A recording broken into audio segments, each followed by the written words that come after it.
Hi everyone. So happy Women's Day wishes to each and every woman who watching this video. 15 years of entrepreneurship ஒரு pre school run பண்ணிவிட்டு அது கூட ஒரு famous chip அகாடமியோட சிப்பா bakers program எல்லாமே சேர்ந்து ஒரு 15 years complete பண்ணி 16th இயரில் நாங்கள் போயிட்டுருக்கோம். ஸோ இந்த நல்ல நாளில் இன்றைக்கி எனக்கு தெரிஞ்ச ஒரு சின்ன விஷயங்களில் ஆண்டர்ப்ரெனர்ஷிப் ஸ்டார்ட் பண்ணணும்னு நினைக்கிறவங்களுக்கு ஒரு தூண்டுகோலாக இருக்கும், ஒரு ஐடியா கிடைக்கும்ன்றதை இன்றைக்கி ஷேர் பண்ணலான்னு நினச்சி நான் இந்த வீடியோ பண்ணிகிட்ருக்கேன். ஸோ 15 இயர்ஸ் ஆஃப் ஜேர்னியில் நமக்கு எனக்கு தெரிஞ்ச நல்ல விஷயங்கள் என்னென்ன நமக்கு ரொம்ப தேவை, ஒரு பிஸ்னஸ் உமனாக என்னென்ன தேவைன்னு பார்த்தீங்கன்னா, ஃபஸ்ட்டு பேஷன். நமக்கு என்ன பிடிக்குமோ அதை நம்ம எடுத்து செஞ்சால் வச்சுக்கோங்களேன், அதை நம்மளால் ரொம்ப அழகாக ஹாப்பியாக நம்மளால் பண்ண முடியும்.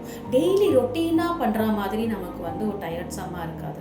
டெய்லி ஒரு மார்னிங்கை எழுந்துக்கும் போதும் இந்த விஷயம் பண்ண போகிறோன்றதில் நமக்கு ஒரு ஹாப்பினஸ், ஒரு ஜாஷ் கிடைக்குமே தவிர நம்ம சோர்ந்து போக மாட்டோம். ஸோ ஒரு பேஷன் ரிலேட்டடாக திங்ஸாக நீங்கள் எடுத்து பண்ணும்போது கண்டிப்பாக சக்ஸஸ்ஃபுல்லாக பண்ண முடியும். அண்ட் செகண்ட் திங், எது பண்ணுறதா இருந்தாலும் கன்சிஸ்டன்சியோடு பண்ணணும்.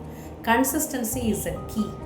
ஒரு நாளும் நம்ம விடாமல் கன்சிஸ்டண்ட்டோடு நம்ம செய்கிற ஒரு ஸ்டெப்பையும் நம்ம விடாமல் செய்யணும்.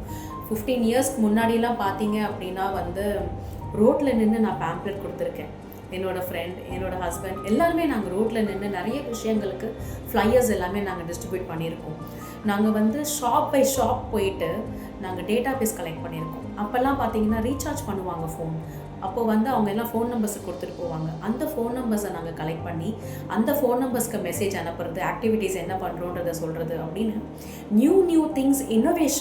Innovation is a third thing. அந்த இன்னோவேஷன் அண்ட் க்ரியேட்டிவிட்டியை நம்ம செய்கிற அந்த பிஸ்னஸில் கொண்டு வந்துகிட்டே இருக்கணும்.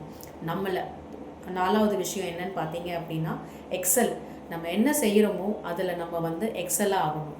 சுற்றி என்ன நடக்குதுன்றதை கற்றுக்கணும். நம்மளுடைய பிஸ்னஸோடதில் நம்ம டெவலப்மெண்ட்ஸ், நம்மளோட டெக்னாலஜி வைஸ் அந்த கண்டென்ட் வைஸ் நம்ம லேர்ன் பண்ணணும். அதை விடவே கூடாது. அண்ட் 4th பாயிண்ட், டீம் இல்லாமல் எதுவுமே பண்ண முடியாதுங்க. நம்ம க்ரோ ஆகணும்னு நினைக்கிறத விட நம்ம கூட இருக்கிறவங்களும் க்ரோ ஆகணும்னு நினைக்கணும். எல்லோரும் சேர்ந்து க்ரோ ஆனால் தான் நம்மளால் ஒரு பிஸ்னஸை சஸ்டெயின் ஆக முடியும். ஐ திங்க் நான் நிறைய சொல்லியிருக்கேன்னு நினைக்கிறேன், நிறைய சொல்லாமே இருக்கலாம். ஸோ உங்களோட கமெண்ட்ஸ் இதில் நான் ஏதாவது மிஸ்டேக் பண்ணியிருந்தேன்னா you can correct me. Thank you so much for this opportunity. Tata, bye bye. Next வீடியோவில்